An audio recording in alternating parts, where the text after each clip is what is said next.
বাসে আসতেছিলাম, বাসের ড্রাইভার মোবাইলে কথা বলতেছিল। আমি বললাম ভাইজান মোবাইলে কথা বলবেন না, ডিস্টার্ব হইতে পারে, অ্যাক্সিডেন্ট হতে পারে। বলতে না বলতে 5-6 মিনিট পরে বাসটা খাদের ভিতরে উল্টে গেল বাবা। ওই ছাদ নিচের দিকে আর চাকাগুলো উপরের দিকে। আমার সামনে একটা বাচ্চা সহ 3-4টা মানুষ মারা গেছে। কারো হাত ভাঙলো, কারো পা ভাঙলো। আর আমি গাড়ির ভিতর থেকে বের হতে পারতেছি না। চক্ষু বন্ধ করে রাখতে বলি দয়াল বাবা, এই সমাজে আমার একটা পরিচয় আছে। সবাই জানে আমি আত্মশির মাওলানা, সবাই জানে আমি আত্মশির হুজুর, আত্মশির মাওলানা। বাবা আমার যদি কিছু হয়ে যায়, আমার আগে বাবা আপনার নামের বদনাম হবে। বাবা আমি এখন কি করব?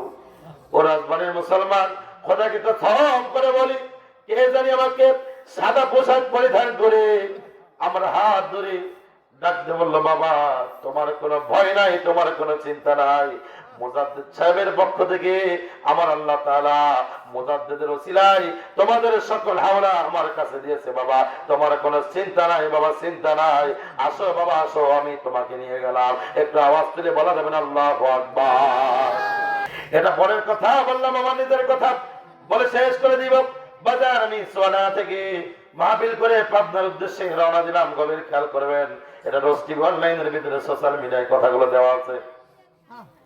আমার কোর্সা তুতারা পাড়া হওয়ার পরে লাউতারা বালিয়াডাঙ্গা একটা জায়গা আছে। বাসে আসতেছিলাম, বাসের ড্রাইভার মোবাইলে কথা বলতেছিল। আমি বললাম ভাইজান মোবাইলে কথা বলবেন না, ডিস্টার্ব হইতে পারে, অ্যাক্সিডেন্ট হতে পারে। বলতে না বলতে 5-6 মিনিট পরে বাসটা খাদের ভিতরে উল্টে গেল বাবা। ওই ছাদ নিচের দিকে আর চাকাগুলো উপরের দিকে। আমার সামনে একটা বাচ্চা সহ 3-4টা মানুষ মারা গেছে। কারো হাত ভাঙলো, কারো পা ভাঙলো। আর আমি গাড়ির ভিতর থেকে বের হতে পারতেছি না। চক্ষু বন্ধ করে রাখতে বলি দয়াল বাবা, এই সমাজে আমার একটা পরিচয় আছে। সবাই জানে আমি আত্মশির মাওলানা, সবাই জানে আমি আত্মশির হুজুর, আত্মশির মাওলানা। বাবা আমার যদি কিছু হয়ে যায়, আমার আগে বাবা আপনার নামের বদনাম হবে। বাবা আমি এখন কি করব? ও রাজবাড়ির মুসলমান, খোদাকে তো থম করে বলি, কে জানি আমাকে সাদা পোশাক পরিধান করে আমার হাত ধরে ডাকতে বললো, বাবা তোমার কোনো ভয় নাই, তোমার কোনো চিন্তা নাই। মুজাদ্দিদ সাহেবের পক্ষ থেকে আমার আল্লাহ তাআলা মুজাদ্দিদের ওসিলায় তোমাদের সকল হাওলা আমার কাছে দিয়েছে। বাবা তোমার কোনো চিন্তা নাই, বাবা চিন্তা নাই। আসো বাবা আসো, আমি তোমাকে নিয়ে গেলাম। একটু আওয়াজ তুলে বলা যাবেন আল্লাহু আকবার?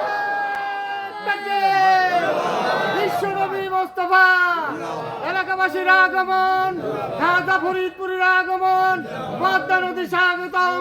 নারায়ে তাকবীর।